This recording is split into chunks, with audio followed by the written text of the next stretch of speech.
పంజాబ్ సాధు సుందర్ సింగ్ మంచి యంగ్ అండి, డైనమిక్ లీడర్ ఆయన. కాశీ నుంచి కన్యాకుమారి దాకా 2 సార్లు పాదయాత్ర చేశాడండి. తలబాగా పెట్టుకున్నాడు, గడ్డం పెంచుకున్నాడు, కాషాయపు వస్త్రాలు వేసుకున్నాడు, కర్రడు పట్టుకున్నాడు.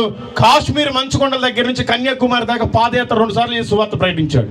తర్వాత కాశ్మీర్ నుంచి టిబెట్ అనే ప్రాంతం ఇప్పుడు చైనాలో కలిసిపోయింది. ఆ ప్రాంతానికి వెళ్ళేటప్పుడు ఆయన చెప్పులు వేసుకోడు, ఎందుకంటే సాధు వేషధారణలో ఉన్నాడు ఆయన నడుస్తుంటే ఆ పాదాలలో నుంచి రక్తం అంతా పారిపోయేదంటండి. పిల్లలు ఐస్ క్రీమ్ తినేటప్పుడు పైన రంగేస్తే ఎట్లా కారిపోద్దో ఐస్ మీద, అట్లా ఆయన రక్తం అంతా కారిపోయిందంట.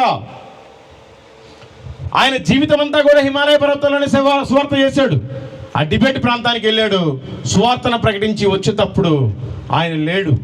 ఆయన ఎవరైనా చంపేశారా తెలియదు, ఆయన మంచులో కూరుకుపోయాడా తెలియదు, దేవుడు ఏలియా ఆనోకులాగా ఆయన ఎత్తుకెళ్ళిపోయాడా తెలియదు. ఇప్పటి వరకు సాధు సుందర్ సింగ్ మిస్టరీ అట్లా మిగిలిపోయింది. వాళ్ళ ఇంటికి వెళ్ళాం, ఆయన ఎక్కడైతే ప్రార్థన చేసుకున్నాం అక్కడే చేసుకున్నాం. వాళ్ళ పాస్టర్ గారితో ఇప్పుడు అక్కడ చర్చ్ ఉంది వాళ్ళది, అక్కడ ఉన్నాం. వాళ్ళు ఒక మాదిరికరం అండి. ఆ ప్రాంతంలో మేము కూడా పోయాం. సాధు సుందర్ సింగ్ గారు ఈ నదిలో స్నానం చేశారు, ఈ ఏరియాలో సువార్త చేశారు. మనం కనీసం స్నానం చేస్తే చచ్చిపోతాం ఆ నీళ్ళల్లో, కనీసం వంటన్నా చేసుకొని తిందామని ఆ నది పక్కనే స్టవ్ పెట్టుకొని అన్నం వండితే 2 గంటల సేపు పట్టిందండి అన్నం కర్రీ వండటానికి. కింద నుంచి మంట వస్తుంటే పైనుంచి ఆరిపోతుంటుంది. ఆ 2 గంటల్లో నా లంగ్స్ పాడైపోయినాయి. 4 నెలలు పట్టింది బాగోటానికి.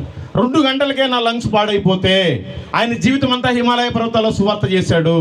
ఆయన ఒక లీడర్, ఆయన ఒక సువార్తికుడు, ఆయన ఒక క్రైస్తవుడు, దేవుని కుమారుడు. మరి మనం ఎవరికి దేవుని కుమారులం? మనం ఎలా క్రైస్తవులు అవుతాం?